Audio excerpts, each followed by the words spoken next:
This is Yale Smith at the Wymop Lab. You've received your Vac Blade.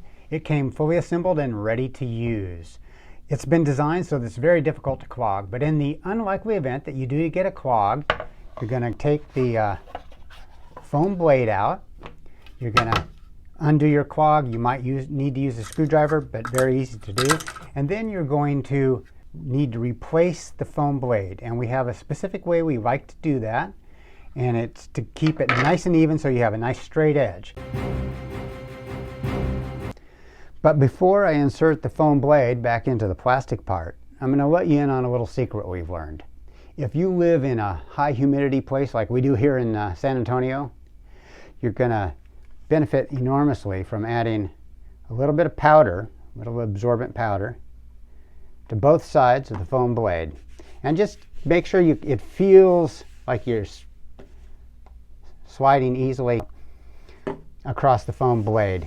And that is going to make it so much easier to insert into the plastic part, go in straight, give you a nice straight edge. So just on a flat surface, put your foam blade up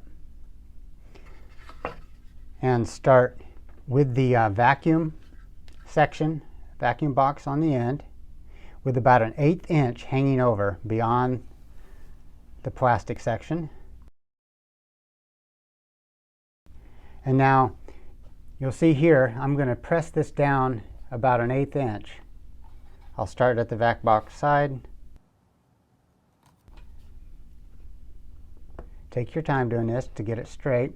So now I've only gone about an 1/8 inch, and I've done that all the way across. And the reason is for that, now I'm going to press it in, and I've got a nice even start. I just press it straight down. Got a nice even pressure, and then give it a couple quick taps. Sight along the edge, it's nice and straight, and you're ready to use it.